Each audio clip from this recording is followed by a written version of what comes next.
time. 30 years. Just think about it, 30 years.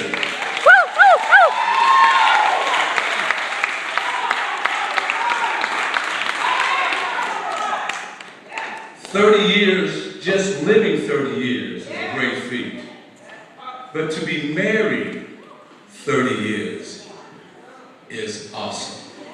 Let's give a little praise. I am so blessed that Warren and Nadine asked me to officiate their rededication today.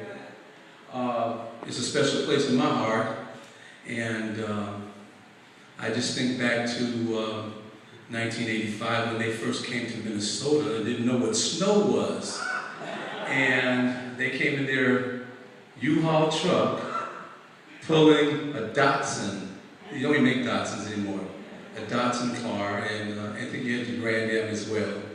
And Chris, sitting on the U-Haul, sitting in the middle of the seat on the U-Haul. Looked like the Beverly Hillbillies. But you know, look at them now. Look what God has done. They came, when they were in Odessa, it was pretty modest living.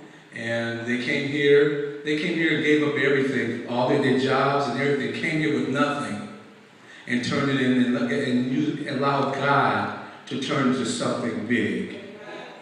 Something becomes much when it's in the Master's hand. Amen. Amen. Hallelujah. So this ceremony, their wish in this ceremony was not just to celebrate their 30 years, but also to include family and friends in this celebration. And also to be able to share from their heart what it takes to be married for 30 years. So, without any further ado, we're going to talk about the 7 keys of a healthy, successful, long-lasting marriage. And they wrote these. Okay, so I'm simply reading what they have already, what they gave from their hearts.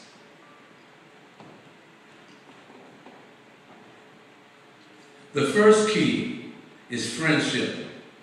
Back at Southern University, Warren and Nadine met on campus and became friends.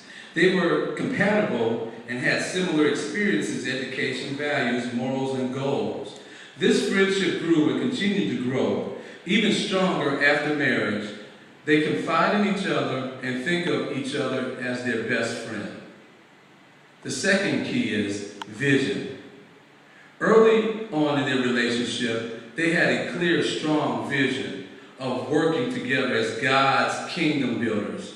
This vision has materialized, and as they continue to work together, the vision continues to improve and increase, causing longevity and endurance in their marriage.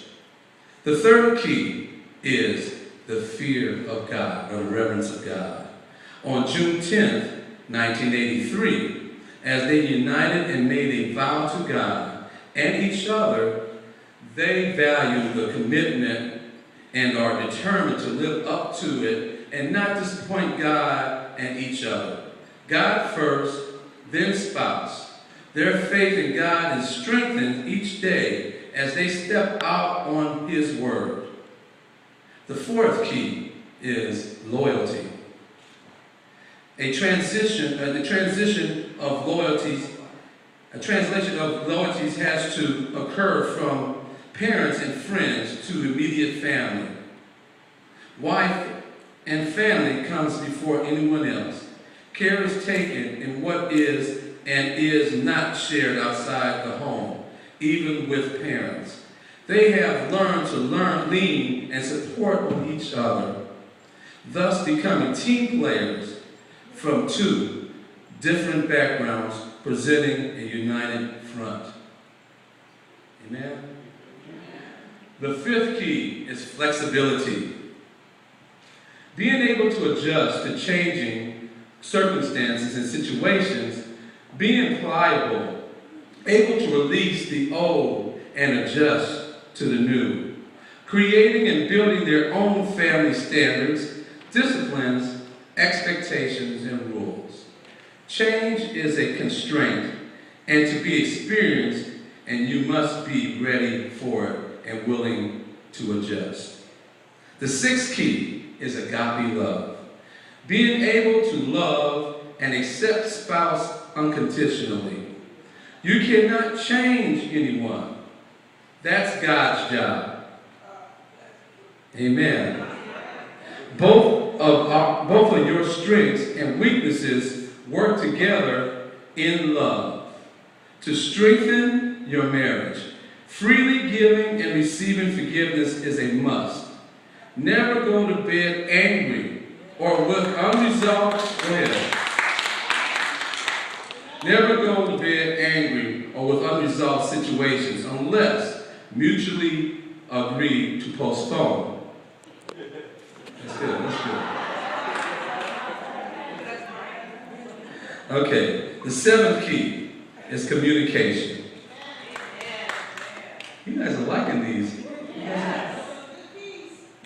This includes being able to listen, comprehend, and give feedback. Being able to articulate one's true feelings, accept and deal with criticism, and move on. Being frank and honest, even when it hurts. Admitting when you are wrong, and being able to say, I apologize. And a big part of communication is being able to laugh together. Amen. And they do a lot of that. They laugh at each other, with each other, and everything. No. Amen. But they love to laugh, and that is so important. You have to be able to laugh. Don't their two offspring look real lovely up here today too?